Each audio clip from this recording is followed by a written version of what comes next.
What's good, everybody? It's your boy, O'Shea Duke Jackson, back at it again with another episode of the Celebrity Junk. And you know what, man? I know y'all don't like my loudness in the beginning of the video. I don't give a damn. But we're going to be rocking on today's podcast. Salute to you brothers out there. I want to talk about something that is so important for black men, and that is we are the prize, right? And I want you brothers to give yourselves a round of applause because, you know, we'll put the sound effect in there.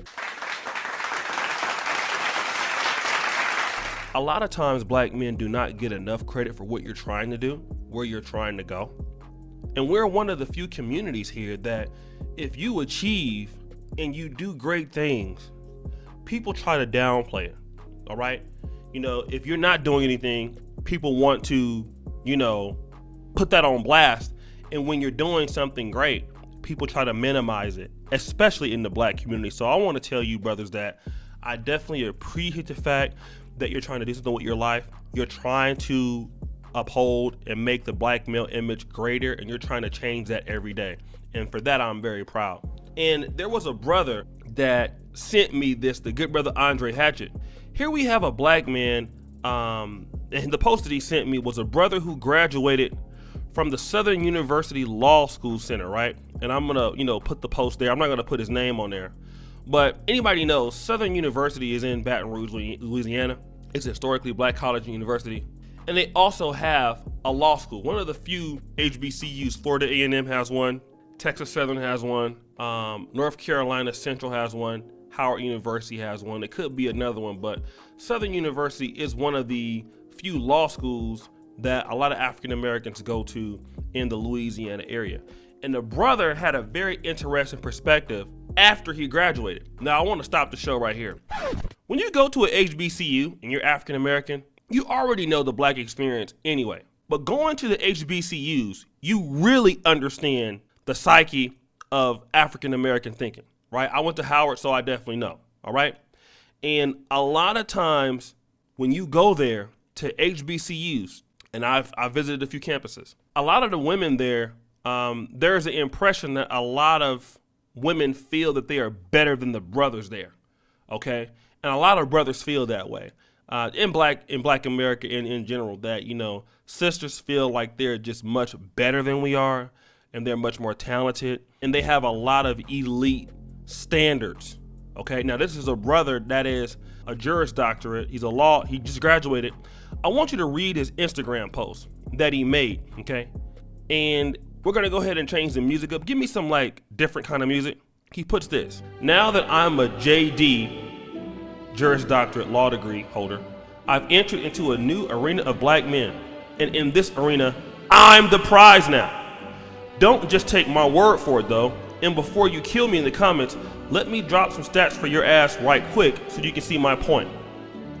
Black women outnumber black men by 2 million. Black women don't want to deal with a black man who's gay, down low, has baby mama issues, or has a felony conviction record in jail, which is collectively a large percentage of our race. Unfortunately, as statistically, 37% of black men are in jail, while 1/3 of black men have some form of criminal record. Black women typically don't want to date down and prefer to have a black man that is on the same playing field as her or higher. Well, statistically, only 7% of black men are professionals. I want you guys to listen to that part, okay? With this massive criteria that black women don't want in when dating a black man, that they have essentially drastically limited the dating pool of viable black men that majority of black women are currently after, which means everyone doesn't get picked. And statistically, 70% of black women go unmarried. You see where I'm going here? Uh-oh. Additionally, black women want their mate to be attractive, have some form of edge, style, to be exciting, and not a lame. I know all of that is subjective, but everyone doesn't have these so-called X factors, which lowers the number of viable black men even lower. So with me gaining access to this very small percentage of black men that are young, for the record, I'm under 30 with 2 degrees, single and attractive, are heterosexual, have no criminal record, no baby mama drama, and have some form of high-paying career potential. The majority of black women are competing against each other for 4. Drum roll, please. Who they competing for? You tell me who the real prize is here. Get a brother an applause, okay? I want to say this. You know, and this is not to be offensive or anything. Black men are just not competing for successful black women, all right? In 2020, they're not. Not in the middle class, not in the lower middle class, not in the upper class. The real prize are the men. I mean, this is just in our community, I can say that.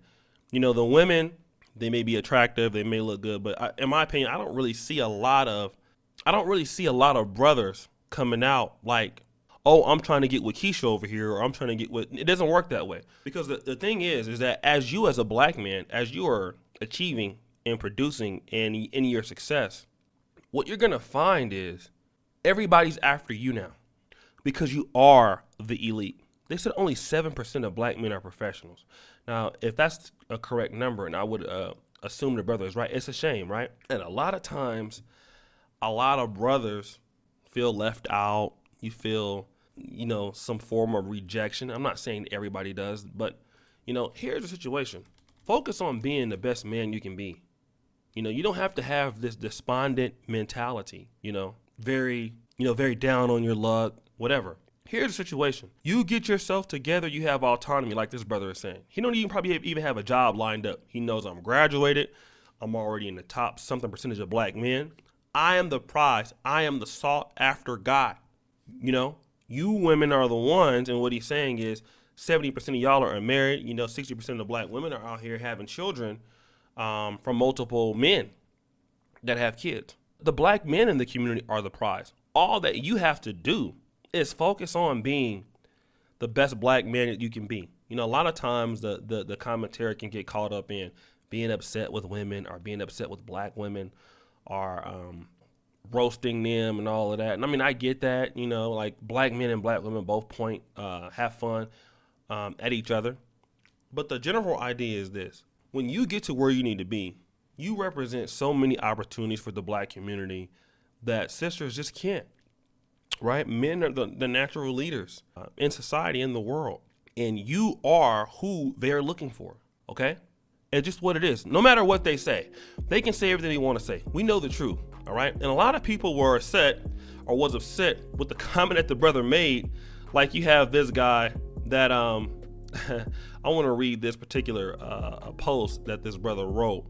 But there was a brother, man, that was upset with the guy said this. And on his status on Twitter, the guy said, imagine graduating from law school, a huge accomplishment, and your first post is this. This man is so lame. You know what? And then let me also read this other one, right? Another comment. I am extremely proud of my brother for passing the Louisiana bar on his first try, but at the same time, it's hard for me to be around him right now because I didn't pass, and I would hate to let this demon get the best of me and ruin our relationship. She says, I wouldn't want him as a lawyer, let alone a spouse. But why? Is it because he's telling the truth? Why don't you want him? And number one, and this chick right here, let me say this. I don't know you, and we're not going to put your name out there, but I don't think the guy cares that, you know, he wants you, that you want him as a lawyer or a spouse. You probably couldn't even get him. Let's just be real, okay? That's why he can make the statement that he's made and stand on it, because he's there. You know? When you're a brother and you can stand on it and you're in your truth and you know what you're talking about, like Muhammad Ali said, it's not bragging if it's true. There's nothing that you can do about it, all right? Let's just be real. You might not like his attitude, but what he's saying is facts. And you can't disprove anything that he's saying. And that's just all we want to talk about, is black men have to be in a situation where you know that you have a lot to offer. Women want to be around brothers that have a lot to offer. And they can talk down, they can say, oh, you don't have this, you don't have that. But when you get it, just know, you're the sought after one. When they get it, they're not sought after like that. They're just not. You know, a sister graduates medical school, sister pharmacy school. No guy goes, oh my God, I gotta have her. That doesn't happen, right? Because the criteria that men are selected and women are selected are different. But let me give a big shout out to one thing, right? That we're talking about. For the brothers out there, I need your support on Facebook, okay? We have a new Facebook page, facebook.com/Negro Manosphere.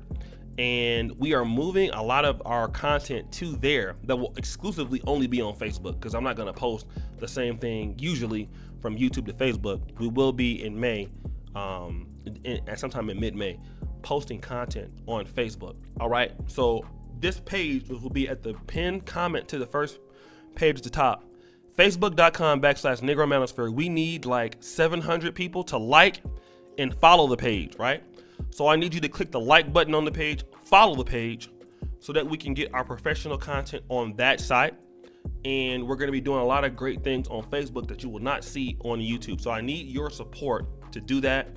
That's all I need you to do for this video. Help us get to 10,000 likes and follows on the facebook.com/Negro Manosphere page. I would really definitely appreciate that. Do that for us. And also, thank you so much for just supporting us in general. I'm not going to ask you to do anything else right now. Just support us on Facebook. It's free. Facebook.com/Negro Manosphere. Like the page, follow the page, so that we can get up to 10,000 follows. And brothers, take care of yourself. Remember, you are the most important thing in the black community. You know, the women are important too. I'm not going to say that, but we need you, right? As long as you get it together, everybody gets it together. So again, always remember, the buffoonery remains at an all-time high. It's your boy O'Shea Duke Jackson, and I'm out. Peace.